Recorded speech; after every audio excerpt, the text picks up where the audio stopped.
Good evening, friends. Welcome to my channel, Pediatric Classes. Today, we are going to discuss about another important topic, that is calcium. We will discuss about the calcium metabolism and also the abnormalities, that is hypo and the hypercalcemia. I'm going to share my screen now.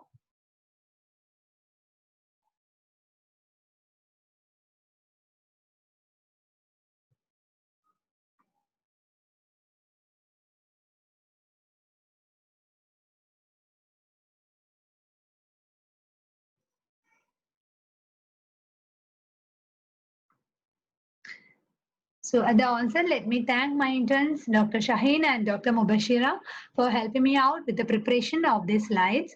So here we go into the discussion. As you all know, calcium is one of the most abundant mineral present in our body. 98% of the calcium is located in our skeleton. Around 1 to 2% is present in the extracellular fluid. What are the physiological functions of calcium? Calcium helps in blood coagulation.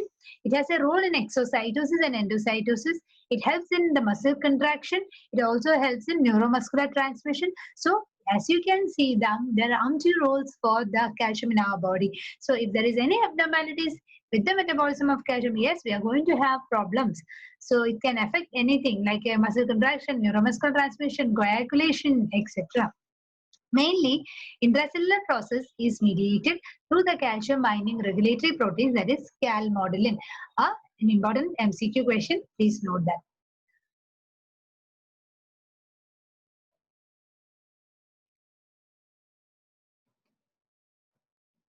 Next, what is the normal level of calcium in our body? That is 9 to 11 milligram per deciliter. We will take up our time out here, a little bit time here, because this is a normal serum calcium level. Please mind you, like there are two different ways we have to interpret it, because this calcium in our body is present 50% in the ionized form and 50% is bound to our plasma proteins, especially serum albumin. So the normal level, when you say 9 to 11 milligram per deciliter, it includes everything. So when you are getting an ionized calcium, it is around 50% of it. So the normal level has to be 4.5 to 5.5 milligram per deciliter. In metabolic acidosis, the protein binding is decreased. Once the protein binding is decreased, we have lots and lots of free form, that is our ionized form is there, and the opposite happens in alkalosis. What is this corrected calcium? So for every 1 gram per deciliter drop in the serum albumin, we get a 0.8 milligram per deciliter drop in serum calcium. So the corrected calcium will be, actually this formula is very important. That is the measured calcium plus 0.8 into 4 minus the measured albumin. So suppose the measured albumin is 2, so the value will be measured calcium. Suppose the measured calcium is 7, or so then plus 0.8 into 4 into 2. 4 into 2 will be 4 minus 2 is 2 into 1. For that is 0.8 into 2, 1.6. Whatever the calcium we get plus 1.6. So for every 1 gram per deciliter drop in serum albumin below 4 gram per deciliter, please use this formula always. The moment you encounter a hypocalcemia, either you have to get an ionized calcium levels, or because there is a biologically active form of calcium, or you have to get the corrected calcium using this formula. Very important, both for practicing pediatrician and also for the NEET aspirants. Now let us discuss about calcium homeostasis. What are the main hormones which are involved in calcium homeostasis? One is parathormone, other one is vitamin D, another one is calcitonin. Please note here, there are other hormones like thyroid hormones, adrenal hormones, growth hormone, etc., which are also contributing a role for calcium homeostasis. But the major role is by the first three hormones, that is parathormone, vitamin D, and calcitonin. Of this, the parathormone and vitamin D will increase the calcium level in our body, whereas calcitonin is an antagonist. Remember that it decreases the calcium level. Homeostasis occurs mainly through the kidneys, intestine, and through the bones. So let us see this diagram. So what happens when there is a hypocalcemia? The parathyroid glands are stimulated. Parathormone is released. This parathormone will go and stimulate the osteoclasts in our bone. So osteoclasts, so the lots and lots of calcium is released from other bone. So calcium and phosphorus released from the bone same time. It goes and acts on the kidneys. Immediately, actually, it will. I told you this calcium when you have remember when you are discussing slowly. I show you that in the kidney, 70% of the calcium is reabsorbed from the proximal convoluted tubule. Around 15 to 20% will be absorbed from the ascending loop of Henle, and 5 to 10% is from the distal convoluted tubule. Parathormone immediately will go and cause a calcium absorption from the distal convoluted tubule. That will happen and increase the calcium level. That actually happens within minutes.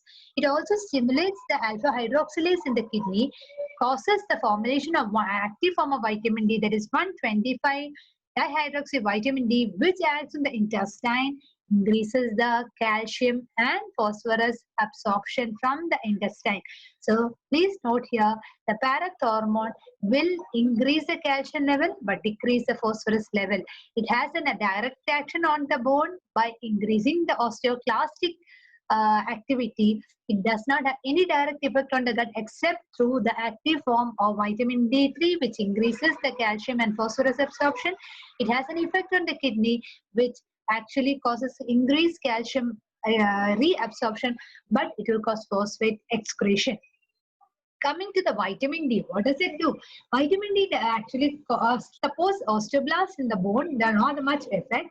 On the gut, it increases the calcium and the phosphorus absorption, and on the kidneys, it does not have any direct effect. Calcitonin, I already told it is an antagonistic link, they remember, so calcitonin will decrease the calcium level in our body and also the phosphorus level. It will inhibit the osteoclastic reabsorption which is happening in the bones. It does not have any direct effect on the gut, but in the kidney, it will cause the calcium and phosphorus excretion. So this slide has to be understood very clearly. This has to be incorporated into your brain so that you will understand what is happening in the calcium thing. So I repeat once again, parathormone does not have much effect on the gut, but its acting is through the bones and the kidneys. And calcitriol, no direct effect on the bone except that is supposed osteoblast, but the main effect is on the gut. And calcitonin, the main thing is on the bones, it inhibits osteoclast resorption, and in the kidneys, it promotes calcium and phosphorus excretion. So, in the kidney, there are certain factors which promotes calcium reabsorption, that is parathormone, calcitonin, vitamin D diaster, diuretics, volume depletion, etc.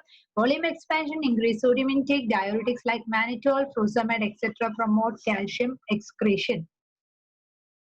In the intestine, 15% of the dietary calcium is absorbed primarily in the ileum and jejunum. So, vitamin D helps in the absorption of calcium and phosphorus from the intestine. Parathormone acts via calcitriol and helps in calcium and phosphorus absorption. So, coming to hypocalcemia, what is hypocalcemia? Hypocalcemia is defined as serum calcium less than 8 milligram per deciliter. Certain books actually say serum calcium less than 7. So this is the definition for hypocalcemia, or the ionized calcium less than 4. I told you before that the ionized calcium level is 4.5 to 5.5 milligram per deciliter. Whenever you get a report, please note the units. Certain labs tend to give the results in millimoles. So if it is a milligram per deciliter, it is less than 4 is taken as hypocalcemia. There are umpteen number of causes for hypocalcemia, which includes neonatal time, which is early, which happens within 48 to 72 hours, or late within 3 to 7 days, and infant of a diabetic mother, etc. Parathormone, which can be either aplasia or a hypoplasia. Idiopathic things can happen, pseudo-hypoparathyroidism. Vitamin D deficiencies or resistance can cause hypocalcemia, or even inherited disorders of vitamin D metabolism. Other causes include hypomagnesemia, sorry for the type error, hypophosphatemia, when there's an excess intake or renal failure, when there's an RTA, when there's metabolic alkalosis, hypoproteinemia, acute pancreatitis, etc. Certain drugs with prolonged therapy, furosemide, corticosteroid also tend to cause a hypocalcemia. Please note, in hypoalbuminemia, the total calcium levels are reduced, but ionized calcium is normal. Always when you get a case of hypocalcemia, please go for corrected calcium or go for ionized calcium. once there is a decrease in the extracellular calcium, the membrane potential in the outside becomes less negative. So the less amount of depolarization is required to initiate an action potential, and there is increased excitability of the muscle and the nerve tissue, leading on to all our clinical features like weakness, circumoral paresthesias, distal extremities paresthesias, muscle spasm, carpopedal spasm, tetany, irritability, psychosis, depression, etc. Please note here, in neonates, all these features we may not get. We may just get as irritability, poor feeding, or vomiting, abdominal distension, jitteriness, etc. We had our baby 2 weeks back. The baby had just presented with a poor feeding, and when brought to the NICU, baby had slight jitteriness. That is what which actually made us suspect the calcium level, and when we had sent the calcium level, it was very low. Then what are the things of like latent hypocalcemia we can make out by Chostek sign and Troser sign? And what is Chostek sign? If you tap the external auditory meatus in anterior part, the baby tend to, or the baby or the whoever, there will be spasm of the oculi, orbicularis oculi, and also the orbicularis oris muscles. Then coming to the Troser sign, it's a very uncomfortable and painful sign. What happens is we elevate the BP cuff to a pressure above the systolic level and continued for several minutes. What happens is we get a carpopedal spasm with a flexion at the wrist, flexion at the metacarpophalangeal joints, and there is an extension of the interphalangeal joints and adduction of the thumbs and fingers. This is the Troser sign. So these are the two signs we see in we get in hypocalcemia. That is the carpopedal spasm we get. So we get the Chostek sign and also the Troser sign. So this is the algorithm which is Raman Oppikai. It's a very good algorithm. So this means there is a low serum calcium. I already told you we have to either measure the ionized calcium or go for the corrected level of calcium. If it is normal, we don't require any further action. But if it is low, go for serum magnesium level. So, okay, if there is low, then a serum magnesium normally we take is from 1.5 to 2.5 milligram per deciliter as a normal value. If it is less than 1.2 milligram per deciliter, it is hypomagnesemia. We have to correct the hypomagnesemia. What do we use for that? Out of the topic of hypocalcemia, but still we use magnesium sulfate here, 25 to 50 milligram per kg we give. Actually, this we give around every 6 hourly for around 2 or 3 doses, and followed up if it is a mild case or an asymptomatic case sort of thing, we can go for oral calcium. Oral magnesium, which is available as tablets. Now, when there is we get a normal serum magnesium levels, then the further thing will be to do a serum phosphate level. If the phosphate is high, go for PTH measurements, and if it is still high, suspect renal failure, suspect pseudo-hypoparathyroidism or tumor-lysis. If it is low, it is hypoparathyroidism, which is actually causing the hypocalcemia. And if the serum phosphate is low, please do a 25-hydroxy D3 and 125-dihydroxy D3 levels, of which if it is 25-hydroxy D3 levels low, we say it is vitamin D deficiency.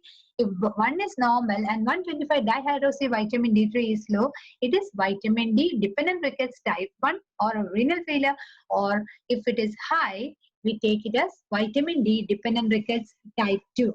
So in this algorithmic approach, first thing we do is to do a corrected calcium or an ionized calcium. Then we go for a magnesium levels. If it is normal, go for a phosphorus levels, and depending on the phosphorus level, we select our test. If the phosphorus levels are high, we will measure the growth hormone. If the phosphorus levels are low, we can go and measure the 24-hydroxy vitamin D3 and 125-dihydroxy vitamin D3. So investigations we already discussed. Then we also can measure the urinary calcium excretion for 24 hours. That is around 100 to 250 milligram per 24 hours. You can go do our RFT and other PTH and hydroxyvitamin D3 levels as we had discussed in the algorithm some time back. In the ECG, what we get is a prolonged QT interval. If you have listened to my previous video on ECG made easy, I have discussed a bit about the QTC, that is a corrected QT level. So this is a normal QT.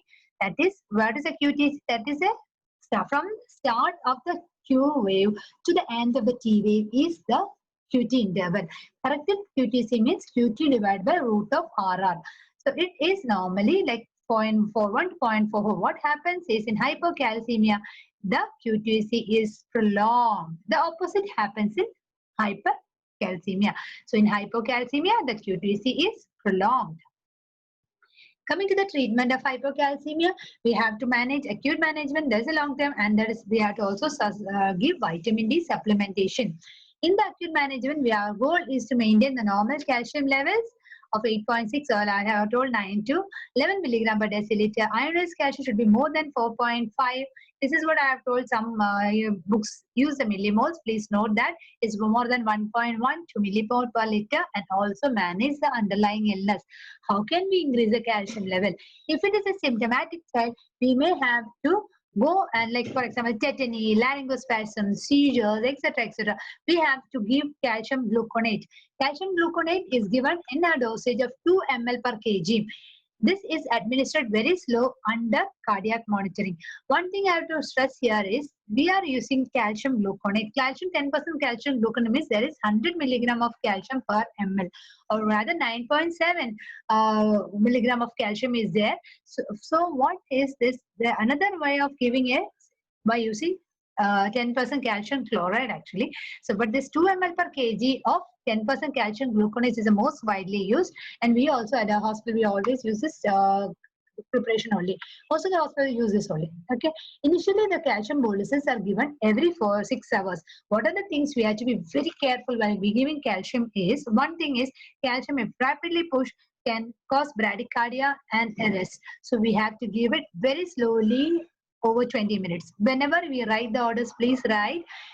Suppose it is a 3 kg child, it is 3 into 2, that is 6 ml of 10% calcium gluconate in equal dilution. That is 1:1 dilution. We have to give under cardiac monitoring. We have to run it over 20 minutes, very slow. If it extravasate, it will go for tissue necrosis. So we have to be very clear or careful about the patency of the line before giving calcium. Another thing is calcium if given to an artery will cause arteriospasm. So please don't administer like that. Rapid push can cause that. Another one is if given to an umbilical catheter, it can go for intestinal necrosis. So be very careful while administering calcium. Next. Once the calcium is given, check the calcium levels, and this bolus can be given every 6 hours till the calcium levels are normalized. Once normalized, we have to shift the patient from IV calcium to the oral calcium with the dosage of 40 to 80 milligram per kg per day. But if the patient is asymptomatic, we need not have to give an IV calcium. We can go for directly oral calcium. Calcium carbonate is an oral supplement providing around 40% of elemental calcium.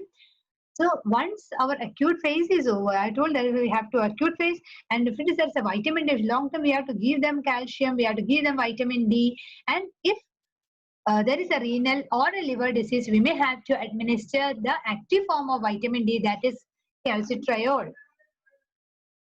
So this is in short about hypocalcemia. Now let us now discuss about hypercalcemia. What is the normal level of calcium? That is 9 to 11 milligram per deciliter. So when there is more than 11 milligram per deciliter, it is taken as hypercalcemia. Often it is asymptomatic, although sometimes they cause symptoms as low as 12 or above 15. Definitely there is symptoms like where rarely we get stupor, coma, etc., etc. What are the causes? There are different, we can divide the causes as different from like neonates, older children, and others. In neonates, there are many causes like neonatal primary hyperparathyroidism, secondary hyperparathyroidism, familial hypocalciuric hypercalcemia, excessive supplementation of calcium, Williams syndrome, hypophosphatasia, idiopathic infantile hypercalcemia, etc. In older children, mostly hyperparathyroidism, or malignancies like NHL, HL, Ewing sarcoma, neuroblastoma, Langerhans cell histiocytosis, rhabdomyosarcoma, granulomatous diseases like sarcoidosis, tuberculosis, Wegener's disease, borreliosis, and also others like vitamin D or A intoxication, dietary phosphate deficiencies, thyrotoxicosis, immobilizations, thiazide, use of excess thiazide, diuretics, subcutaneous fat necrosis, milk alkalism. There are umpteen number of causes for hypercalcemia. This reference from OPCI. Okay, what are the clinical manifestation of hypercalcemia in neonates? They are mostly asymptomatic. Sometimes they present with vomiting, hypotonia, hypertension, seizures, etc. In older children, they mostly present with renal stones, or nephrolithiasis, nephrogenic DI, or diabetes insipidus, dehydration, nephrocalcinosis, etc., etc. That is now the short form they say gastrointestinal, that is abdominal mons and cyclic Crohn's, they say. So abdominal mons is abdominal pain with paralytic ileus, nausea, vomiting, constipation, etc. Ectopic calcification, there are symptoms of pancreatitis with epigastric pain and vomiting. In the eye, it may cause conjunctivitis or band-shaped keratopathy. There is impaired concentration, memory, and impaired memories, confusion, stupor, coma, etc., which is secondary to hypercalcemia. There may be lethargy, muscle weakness, fatigue, etc. Cardiovascular, there is systemic hypertension, bradycardia again, and shortened QTc on ECG. I told you in hypocalcemia, we get a prolonged QT interval. There is vascular calcification if there is a long-standing hypercalcemia. Investigation we have to do, again, please do serum calcium. Even you can do an ionized calcium also, serum electrolytes, blood urea nitrogen, creatinine, to rule out any renal thing, then serum protein, electrophoresis, parathormone levels, chest x-ray, etc.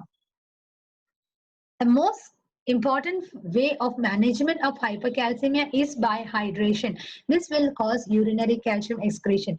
We can also cause rapid lowering of serum calcium with isotonic sodium solution, sodium chloride solution, because once the sodium starts getting excreted from our body, calcium also will get excreted. And addition of a loop diuretic, this will inhibit tubular reabsorption of calcium. That also can be tried. In renal failure, yes, we have to go for peritoneal or hemodialysis. Calcium mimetics like sinasalcate hydrochloride, the most sensitive to calcium, and is underway nowadays for the treatment of hypercalcemia. Surgical treatment include hyperthyroidism, especially if there is recurrent renal stones or the serum calcium is persistently higher than 12 milligram per deciliter. Go for subtotal parathyroidectomy or even a complete parathyroidectomy. If you're going for a complete parathyroidectomy, we may have to go and re-implant the small tissue of parathyroid gland onto your forearm. So both hypercalcemia and hypocalcemia are important. You may have to know the treatment of it. In summarizing, another thing is we can also go for bisphosphonates, which serve to block the bone resorption and also decrease the serum calcium. Pamidronate and tretinoin are also used for hypercalcemia due to malignancy, immobilization, hyperparathyroidism, etc. IV calcitonin can also be tried along with bisphosphonates to decrease the calcium levels. But the mainstay of hypercalcemia treatment, first and foremost, is hydration. And then only all the other things come, like we have mentioned about more hydration with sodium chloride solution or addition of a diuretic, or finally when there is a renal failure, we go for dialysis, or we can consider adding a bisphosphonates, IV calcitonin, etc., etc. So this is in short about calcium metabolism. So in this session we have discussed about the calcium metabolism and also the abnormalities of calcium, that is hypo and hypercalcemia in a nutshell. Thank you, one and all.